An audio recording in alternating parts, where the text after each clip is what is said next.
answering your tough financial questions for the past 26 years. It's Allworth's Money Matters with co-hosts Scott Hansen and Pat McClain.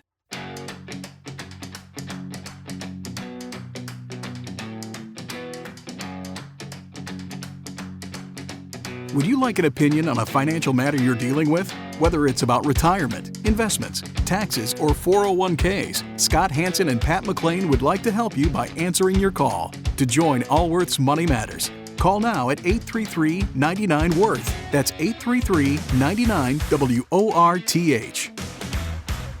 Welcome to Allworth's Money Matters. I'm Scott Hansen. I'm Pat McClain. Glad you are with us as we are talking about financial matters. Both myself and my co-host, we're both financial advisors, have been so for roughly 3 decades, and come here on the weekends to be your financial advisors on the air, broadcast on the weekends, air on the weekends, I should say. We actually, most of the time, tape these programs midweek. But we do take calls, and people call in, and we get a time scheduled. And it's kind of, we find it actually works out quite well because sometimes people try calling a show and they can't get on. We have it scheduled so that if you have a question for us, we will schedule a time that's convenient for everybody and get you on. So if you want to be part of our program and be one of our callers, we would love that. 833-99-WORTH is the number. 999-WORTH. 99-WORTH. You're right. Sorry. We've only had that number for I don't know. It's my first day. 833-999-6784 numerically. There we go. 833-999-6784. And we have a toll-free number. Is there, Yeah. When was the last time you did a line item on your toll charges on your phone bill? I was talking to my grandmother the other night. She said, we better hang up. This is costing you a fortune. Yeah. You remember that one as a kid? Oh, it was, yeah. You'd have to call after 8 o'clock or after whatever. it was on Sunday night. Yes, it was weird. It was a weird. I used to ask my because parents. it was supply regulated. and demand too, right? Well, it was highly regulated back then. Anyway. I remember asking my parents, why is that? And then I remember when I was a kid, I asked my parents why grocery stores don't take credit cards. And why is the bank closed for 2 hours in the middle of the day? I remember being in the 2nd and 3rd grade just saying, why, how does a bank just close in the middle of the day? Do you remember that as a kid? They would close. Well, what happened when all the kids grew up? They forced them to stay open 24/7. That's right. Pretty much, right? Said, enough of that. This is ridiculous. Anyway, we would love to take your calls. I want to share on a personal note before, and this may be a little unusual for this program, but bear with me for a bit because I feel that I haven't been totally transparent about my personal life for the last 4 years. And because we talk often about our families, and I'll share about my older kids. And this is a good story, by the way. So just the way you're lining this thing up, I'm like, what kind of a bomb are you going to drop? I know the story, but it's a good. I have a second family. Yeah, you're like, hey, listen, I travel a lot for business. I knew a guy like that. That's a whole other story. Really? Oh yeah. He had a whole nother family. No, not a family, but he had a like a 12-year-long relationship. He would travel from Northern California to Southern California and be with the same woman, like had a whole nother life going on with him. How did you know? Not that how did he do it? How did you know? Eventually found out. It came out. Yeah, and of course the marriage blew apart. I mean, it's one thing about an affair, but when you're, the most of your marriage, you're carrying on with somebody else. It just seems like a lot of work. Anyway, it's nothing like that. Okay, yes. Tell us the the good stories. So I'm going to make it a little shorter, but our young, my wife and I had a girl, we had a boy. I had a vasectomy 20-some years ago. That was kind of like 2 kids. It's all we wanted. And when our youngest, like a lot of parents, kind of looking forward to their kids growing up, launching their own lives. Our youngest went off to college 4 years ago, and it just so happened that there were these 2 girls that were introduced into our lives. They were aged 9 and 6 at the time, sisters that needed a home. And so my wife and I adopted these 2 girls. They moved in, it'll be 4 years ago. only yesterday, I think, actually. Wow. So they've been part of our family for 4 years now. The oldest is in 8th grade. Just had her braces off a couple days ago, which was And the funny thing is, and the younger one is in 4th grade. if you have ever met Valerie Hanson, Scott's wife, these girls actually look more like Valerie than your two biological children. Maybe, yeah, I don't. They do. No one ever asks. It's not like they have bright red hair. They do look like they look. Yeah. Anyway, So I have 4 children. We've talked about, and it was every once in a while, and it was probably primarily for privacy reasons for them. But I think we're at the time now where we can feel confident to make this a little more public. And so we were empty nesters for a couple months, and then we brought these in. And I'll never forget going to kindergarten, taking my youngest to kindergarten, and the teacher was the same teacher who was the teacher for my son, Blake, when he was in maybe 1st grade or something. The same one. It was a different school. Oh, the Hanson family's back. And I remember thinking, Hanson 2.0. What have I gotten into? And they had the back to school night, and you're sitting at these little tiny chairs, and you're sharing a table. And I look, and this woman, a normal-aged person for a kindergartner, sitting, I'm looking like she could be my daughter. So, but it's been quite the blessing, though. Oh, they're unbelievable kids.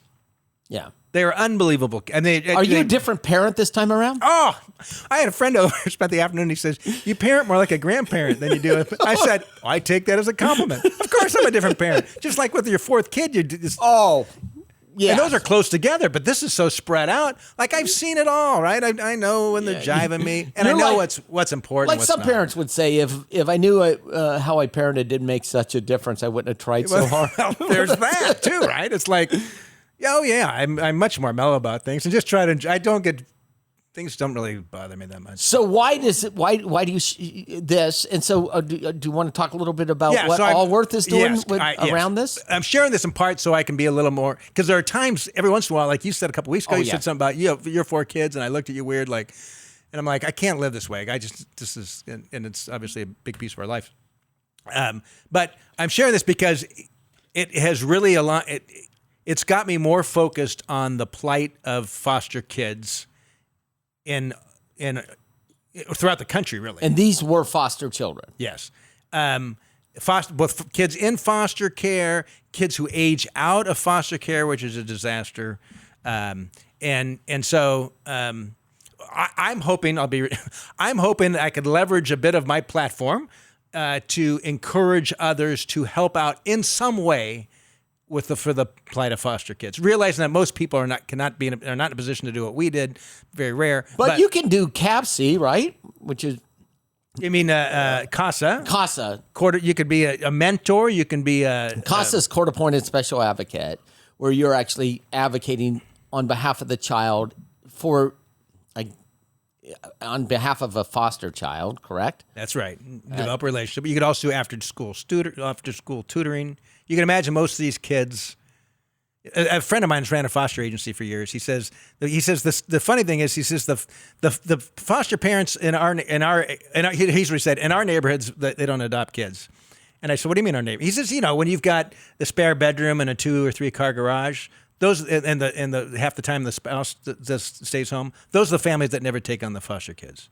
He says it's always the lower income families that take on the foster kids because it's a source of income. I think because it is a source of income. Well, it doesn't mean there's not heart there. No, I understand, and there might be very good people there. So what are we doing at Allworth? So we are launching Allworth Kids, and Allworth Kids, we are partnering with an organization called Ticket to a Dream. Ticket to a Dream was founded by Dale and Katie Carlson, who founded the Sleep Train mattress centers years ago. Which is a California. No, it was Western United States. It was a big mattress. They sold mattresses. They ended up selling a mattress firm. But they did a great job with, and so Dale created the mattress firm, and his wife is a pediatrician by training. Serves on some other. Dale created Sleep Train. Yes, what'd I say? Mattress firm. Okay. He sold the mattress firm. All right. So they've always had this passion and they've created this phenomenal foundation that works with over 200 agencies throughout the United States on foster kids. And their whole vision is connecting companies and people with foster kids to help make a difference. And even things such as a small donation can send a kid to a summer camp, or money to let them play in sports programs, soccer, and most of these kids never have those opportunities. That's actually sad. Yeah, they don't. I mean, It's just that the resources aren't there. they're not there. So they work with, there's agencies throughout the United States that will help support. So my hope and my goal, we've got 200 and some odd employees. My hope is to raise some awareness with our employees, and we have 13,000 clients, many of whom are retired. My hope is that some will say, I could have. I thought about somewhere to getting involved somewhere. This might be an area. What's in my current backyard where I can maybe do something to help a foster kid? That's my whole hope. So we're launching Allworth Kids. We're launching this with the employees, not Allworth the company. The employees contributing together and launching with a $1 million grant to get this thing kicked off. Something we feel passionate about. We're excited about it. Yeah. We're excited about it. I think it's going to be. People, look, I think by people's very natures, they want to help. It's where and how. It's where and how is oftentimes where is my energy going? And look, we understand this isn't everyone's heartbeat for this sort of thing, and people have other passions, which is great.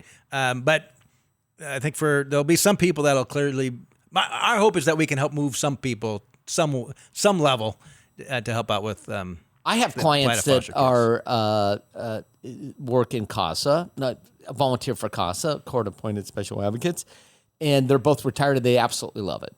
Well, we've got other staff members, associates, partners that have done many things across the country with Partner Kids. As we were just rolling this thing out at our Houston office, they were doing a thing with it's like a dude ranch that they take foster kids to, and he's been doing this like 12 years in a row, where they do all kinds of in the Texas Hill Country, whatever they do in the Texas Hill Country, shoot things and blow. I don't know, but Texas Hill Country, whatever they, the cowboy is. Whatever they do in the Texas Hill Country. And there's been a number of things over there. So we're launching a website, allworthkids.com. You could go to allworthkids.com to learn some more. And we'll probably talk about that as time goes by, as the years march on. Yes. But I'm excited. We feel good about it. We're excited about it. Yeah, I think everyone in the organization feels good about it. And I'm obviously quite personally invested in the whole. A little bit? This, yes. But it's. I mean, I drove the girls to school this morning. It's just. I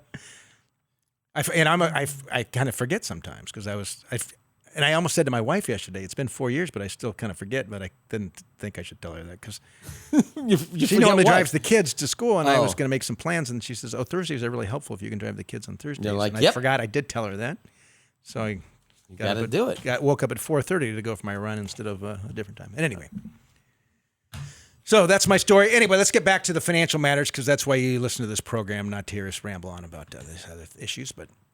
833. But life is interesting because you never quite know what's next. You never know. 833-99-WORTH is the number. We're starting out here in Colorado talking with Rob. Rob, you're with Allworth's Money Matters. Hey, thanks for taking my call, and thanks for sharing that information about foster children. Very interesting. Thank you, Rob.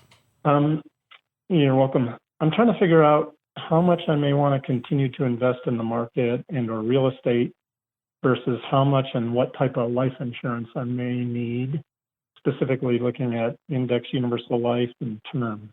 Okay. How old are you? Just turned 63. And do you have any, are you married? Single. I lost my wife due to cancer at sorry. age 42, approximately 10 years Wow. ago. So a bad deal. Yeah. But as mentioned, I recently retired. I have two daughters who both graduated from college this past spring. And I'm trying to, set things up so that I can help them out as much as possible in the future. You need absolutely zero. Well, I know he might need some if Why would he need life insurance? he's still working and plans to do it for another decade to help his daughter. So we get it. But his daughters are graduated from college. Are they working? Yeah, they're working, but, they're both in California. So, real estate is expensive, and I'm trying to figure out, the best way that I can leave them some, assets. What do you have? Are you working still, Rob? No, retired about just a couple months ago. And do you have a pension of any sort? I do. I've got. I work for the state of Colorado, so I've got a pension. And how much is that pension ballpark? 8,000 per month. Okay. And do you own your own home? Yes. Is it paid for? Worth about 800, and I still owe about 200. All right. And do you have money in a 401k or 457 or anything like that? Yep. Combination of the two, probably 600,000. Right. Scott, does he need life insurance? I have a term policy right now that'll expire. It's a 20-year level term. It'll expire in about 9 years. That's $1 million. And then I've recently, maybe 6 months ago, acquired a term policy, but it's to age 105. So it's got a pretty healthy monthly premium. And I'm trying to figure out if that makes sense or if I should. How much is the monthly premium? $1,400. And do you have a normal life expectancy? Yeah. But you never know. I mean, having lost my wife, at age 42. Yeah, it changes things. Yeah, you have a different perspective. Exactly. Well, let's talk about what life insurance is designed to do. Life insurance is designed to replace an income stream. An income stream that's tied to one's life. That's tied to one's life. Typically, their wages and future wages or a pension. That's right. Or other income stream that could be tied tied to one's life. You've accumulated everything you're probably going to accumulate by savings, and now your job is either to spend or grow it. And I imagine your monthly pension is meeting your income needs. Is that fair? Yep. Okay. Even with a $1,400 a month premium payment on a life insurance policy. How much is the premium payment on the $1 million 20-year level term? About $2,100 a year. Okay, so look, the question is, how much do you want to leave your daughters?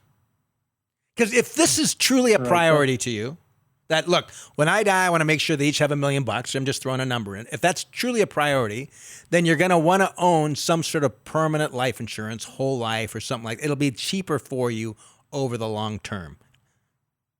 I'm not typically a big fan of it because most people don't need life insurance when the day they die, and you certainly don't need it. This would be a want. Right. Yeah, but if and you said your daughters are living in California and is expensive. What's wrong with giving them $700 a month each rather than paying that premium payment of $1,400 if you want to help them out? Why wait?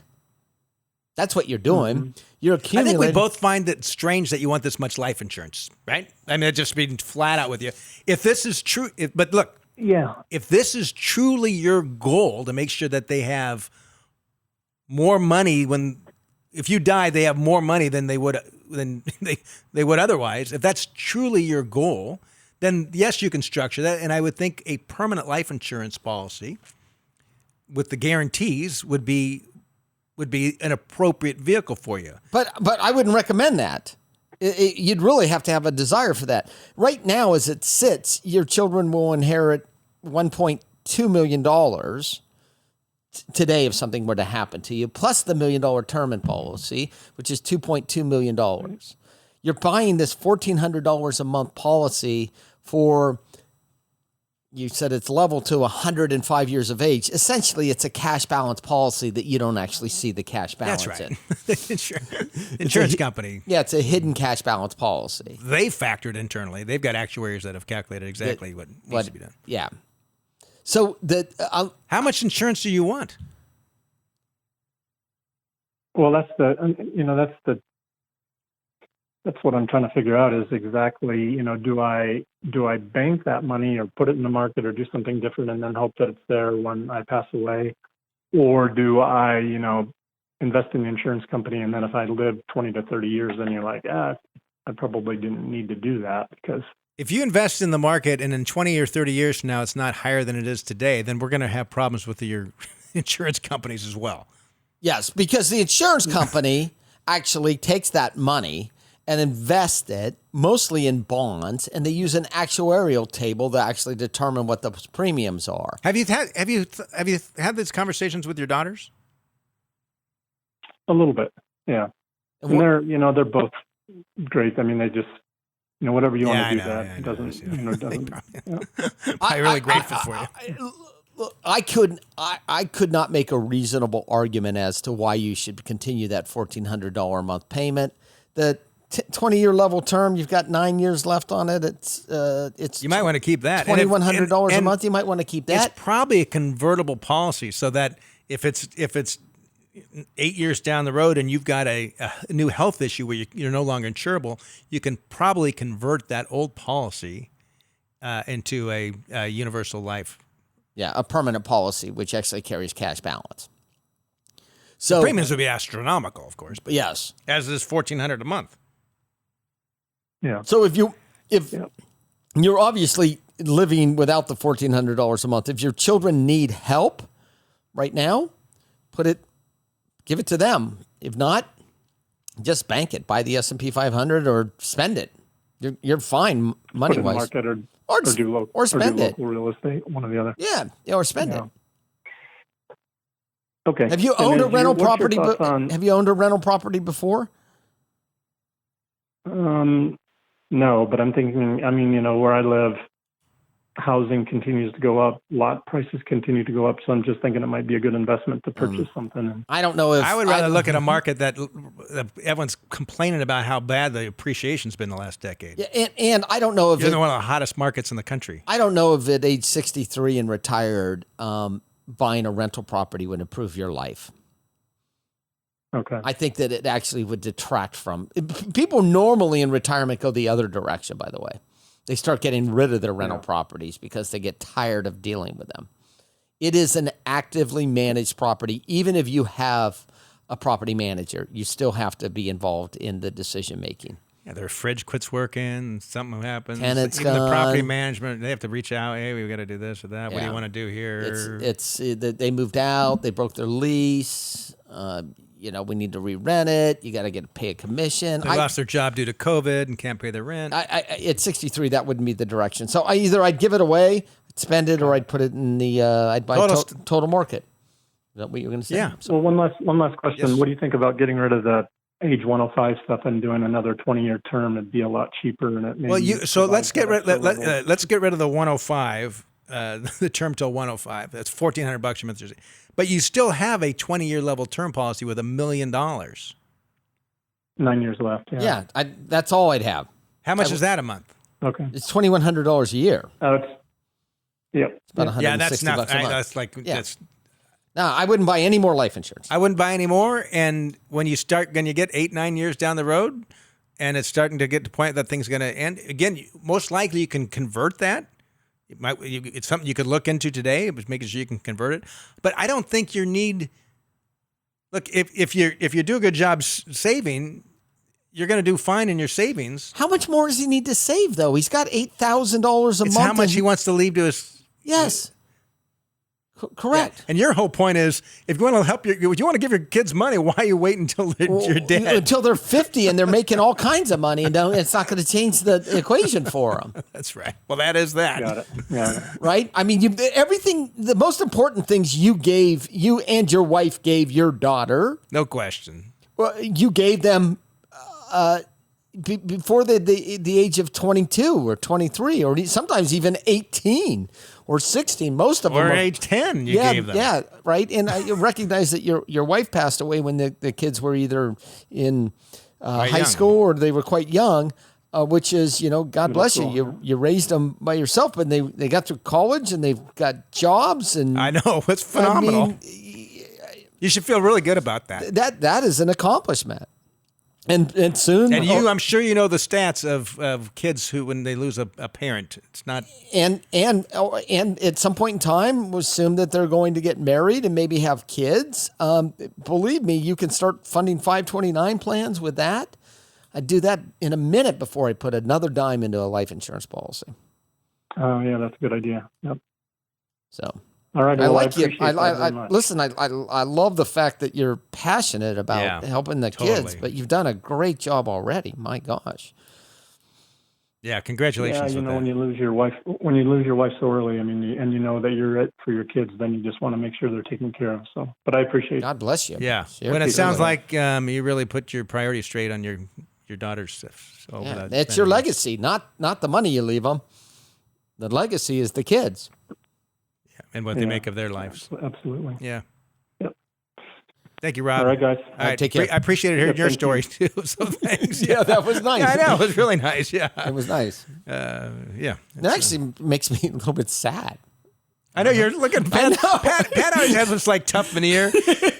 And there are things that I look and he'll get all choked up his eyes about crying. He raised these two daughters by himself. That's you good think on him. you think about if you were in his position. Raising two daughters by yourself. And I've got someone close to my life that had lost their daughter. Their wife when their kids were both right on high school age, and they've had some. Struggles with both of them, and one is significant drug and issues over the years. This is 20 years now. I'm even still have significant. It's even sadder now. Thanks. I'm just saying it's all right. We're going to take a quick break. We'll continue on with Allworth Financial's Money Matters when we come back.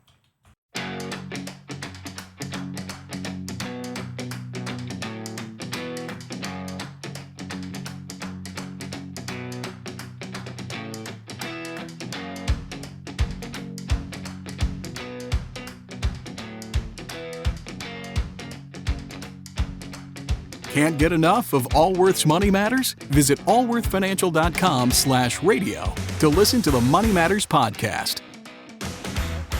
Welcome back to Allworth's Money Matters. Scott Hansen. Pat McLean, thanks for sticking with us. Yes.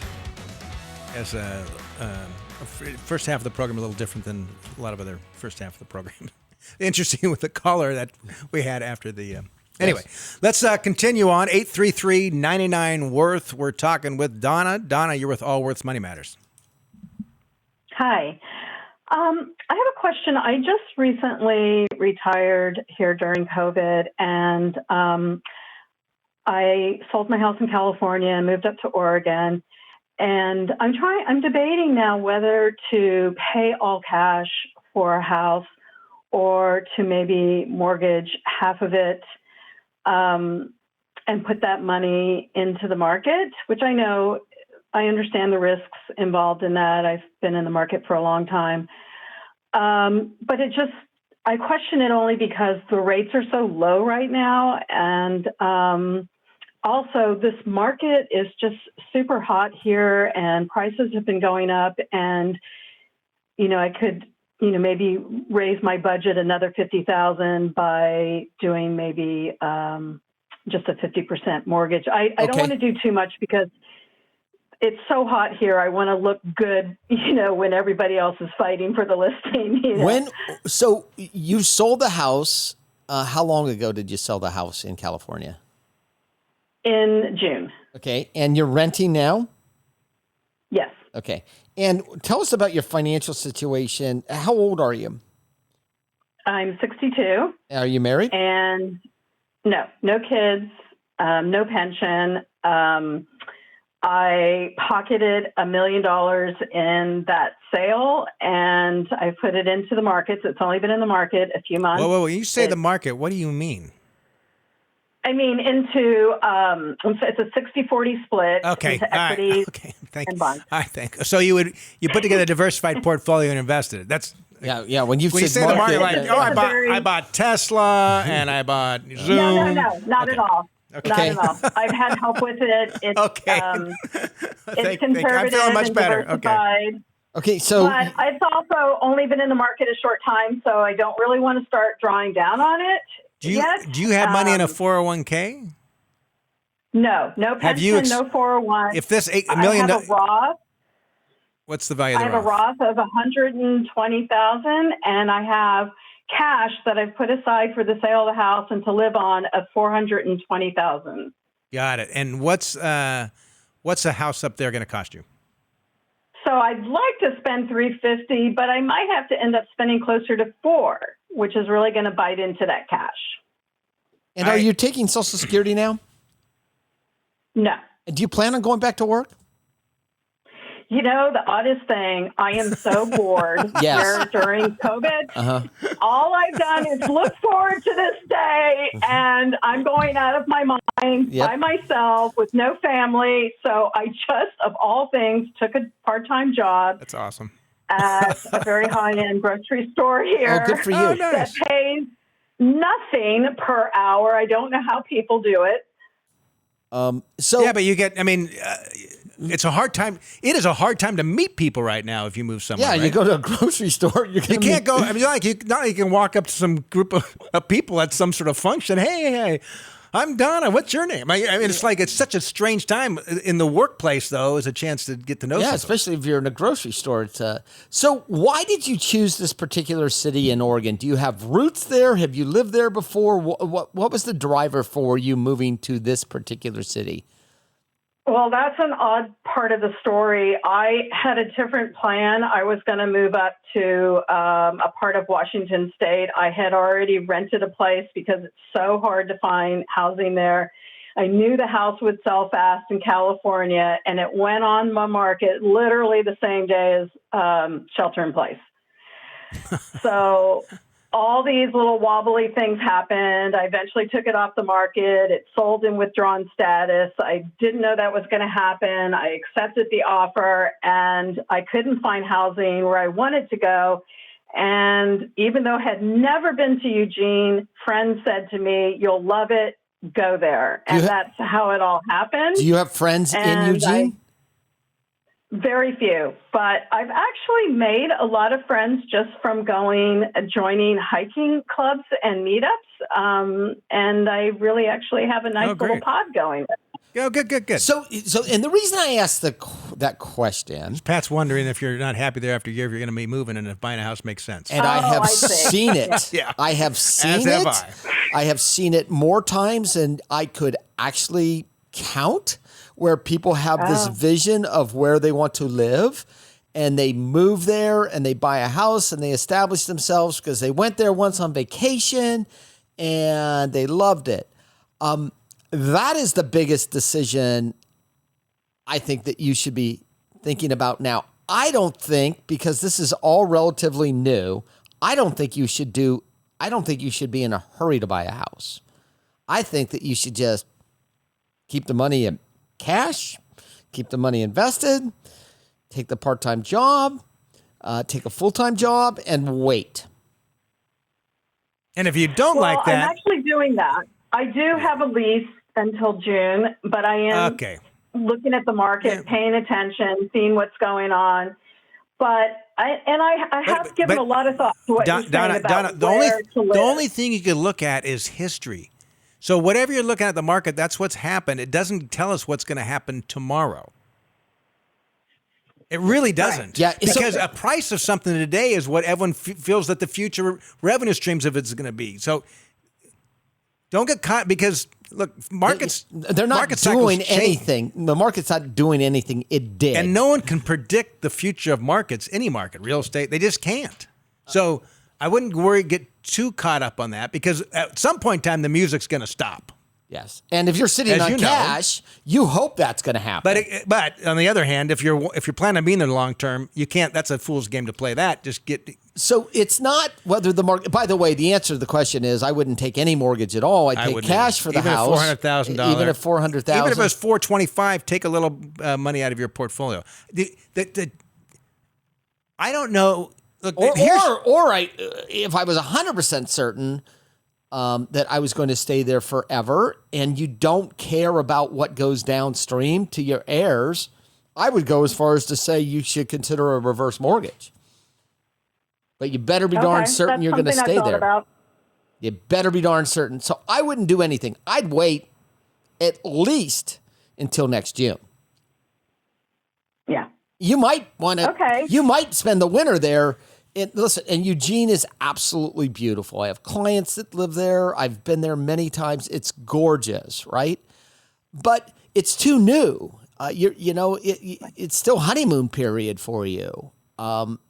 Wait till next June. Maybe you'll end up moving to Washington.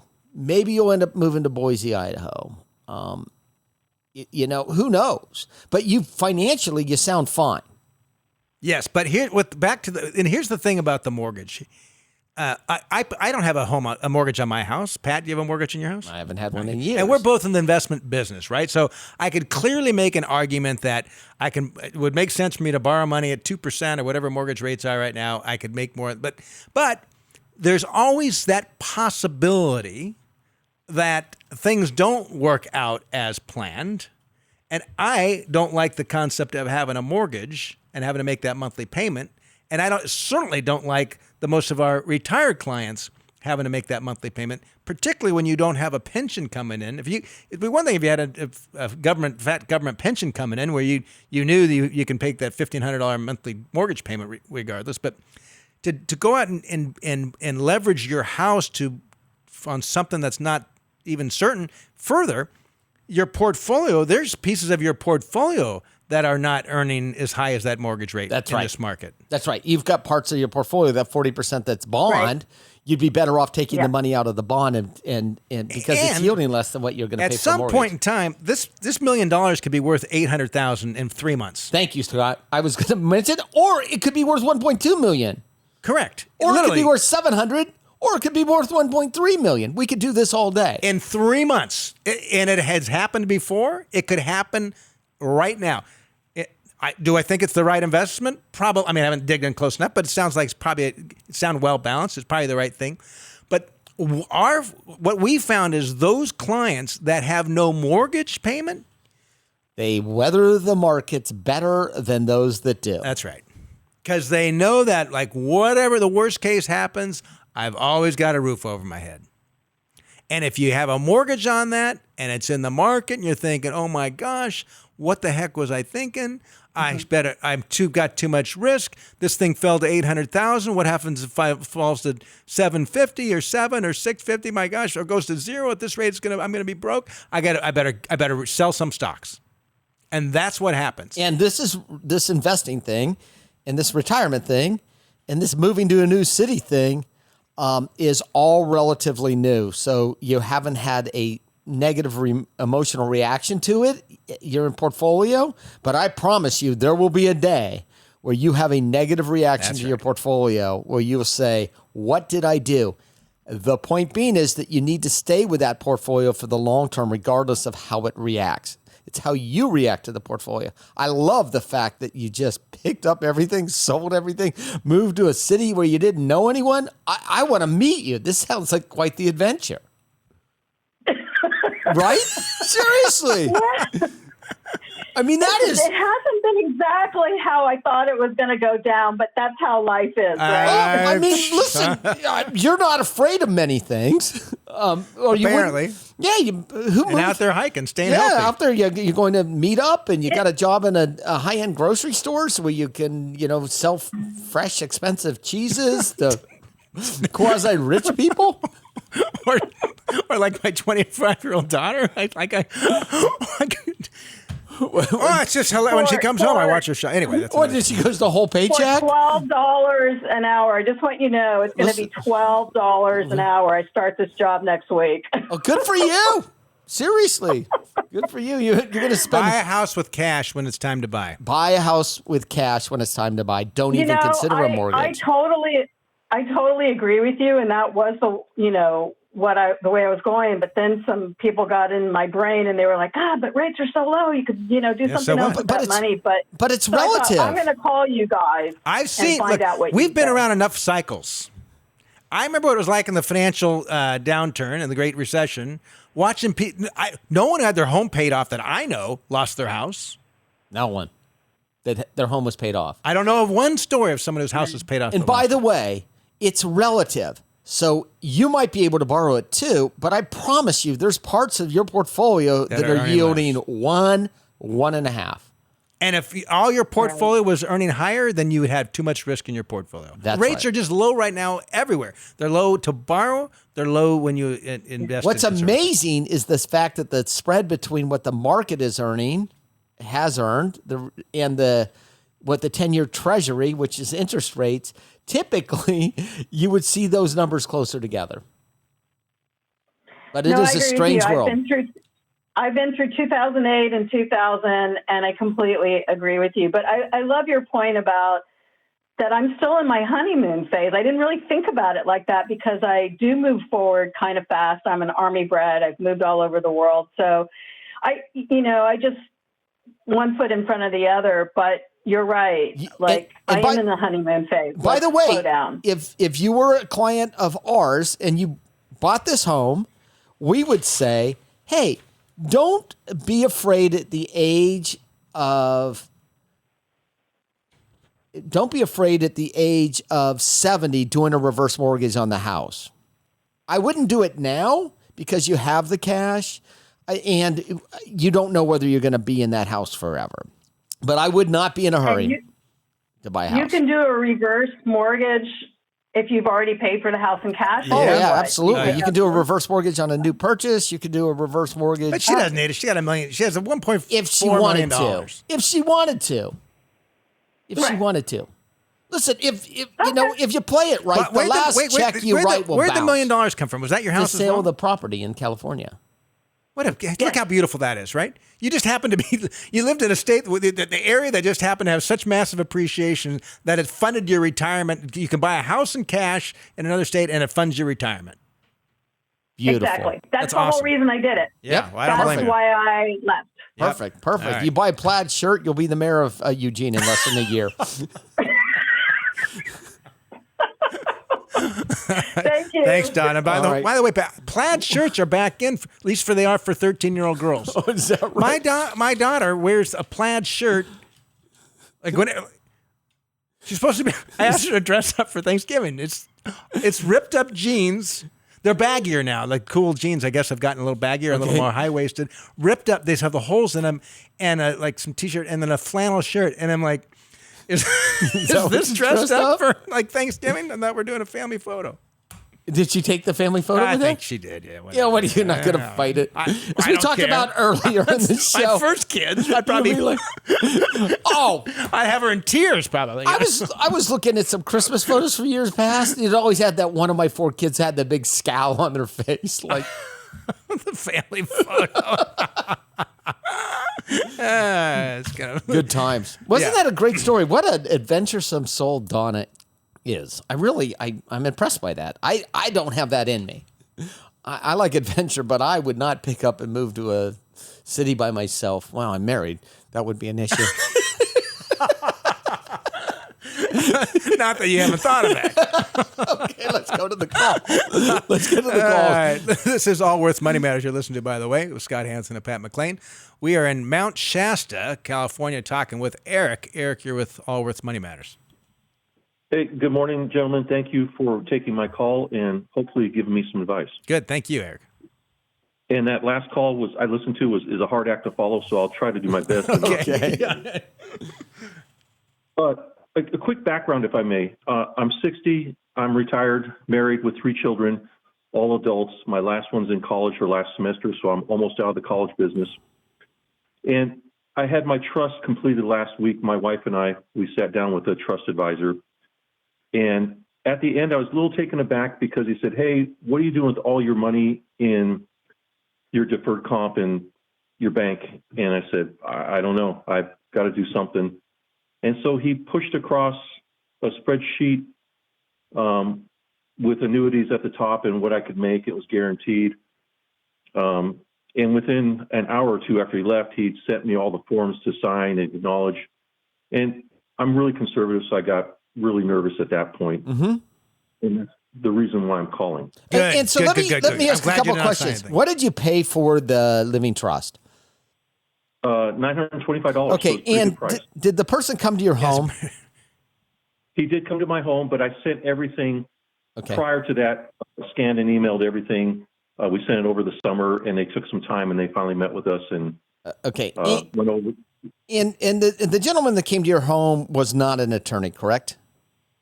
I don't believe so. Okay. He never presented himself as an attorney. Okay. And it was a guy I'd worked with through the company that was associated to my. Okay. So To your what? Wait, how'd you come across with this individual? I'm retired law enforcement, and one of the companies that works with our old association, my old association, Benefit Communications, All right. had always advertised trust for law enforcement. So Eric, you got tied up in what's called a trust mill. It's a term I didn't know for that it. still You marketed you this don't way. you see them occasionally. You see these ads occasionally, and what the whole idea behind the trust mill is to identify individuals' lost leader. assets in order to get them to invest, oftentimes in an annuity or an indexed annuity. Something that pays a commission. Right? Because they didn't make a lot of money off of this trust. They probably lost money. $925. But they found someone who is a perfect, if you will, Ching ching. target for the sale of an annuity, which pays a big, fat commission to the salesperson.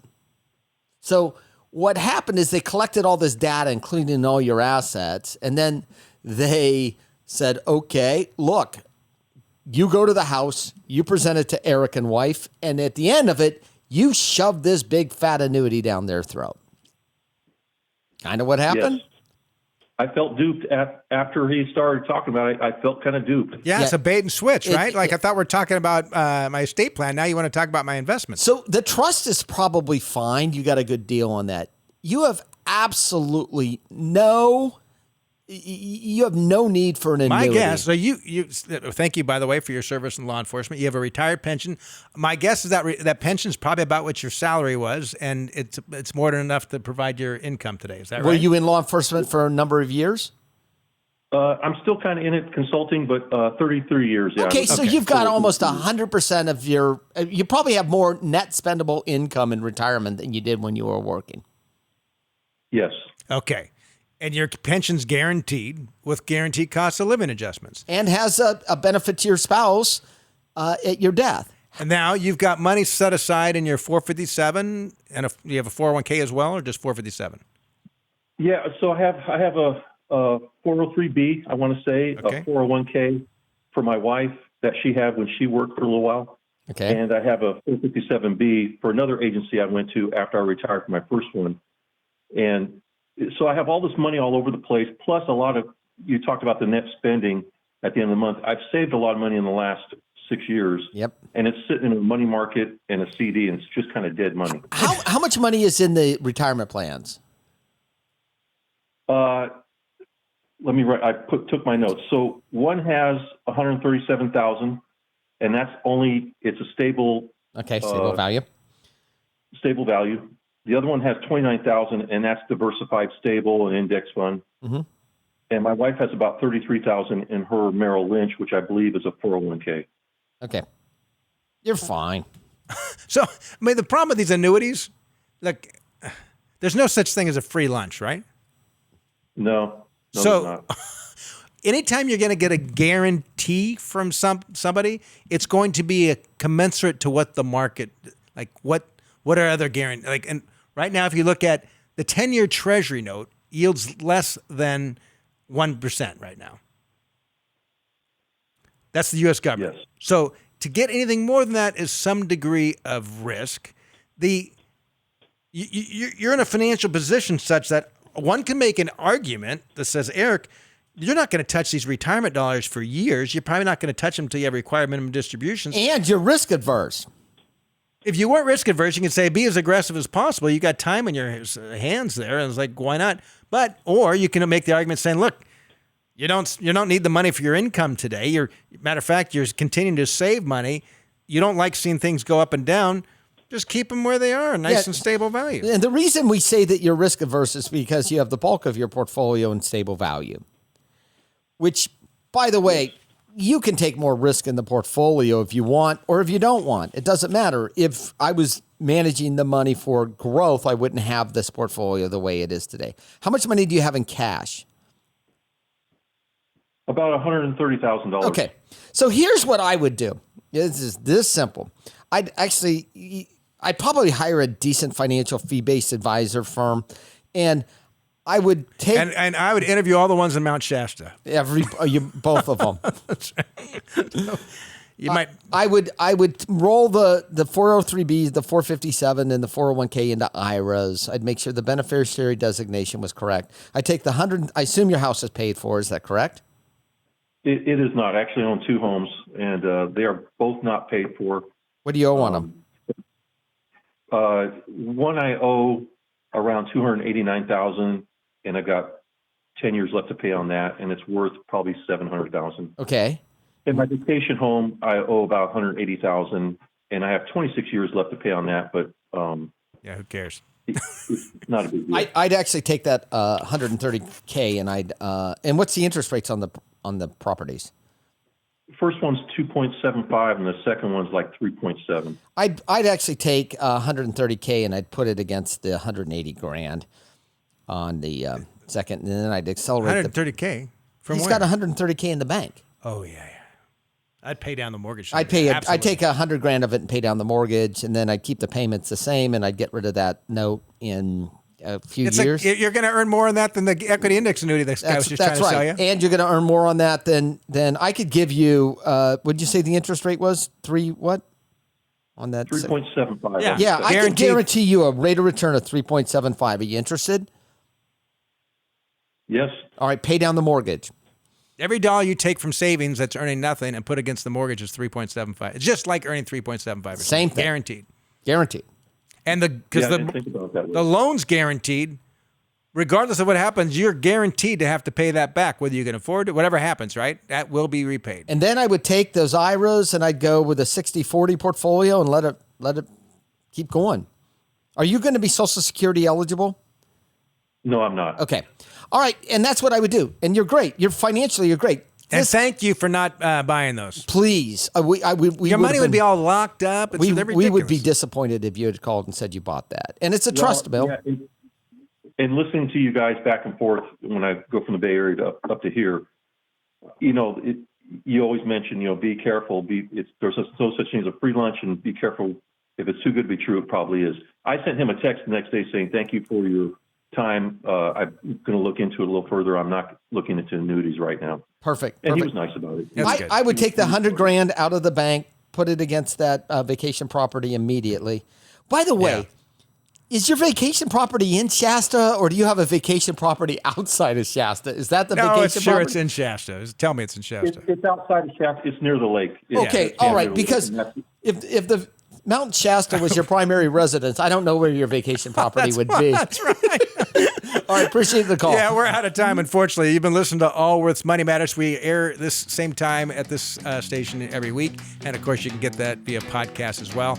If you haven't been to our website in a while, allworthfinancial.com. Enjoy the rest of your weekend. This has been Allworth's Money Matters. This program has been brought to you by Allworth Financial, a registered investment advisory firm. Any ideas presented during this program are not intended to provide specific financial advice. You should consult your own financial advisor, tax consultant, or estate planning attorney to conduct your own due diligence.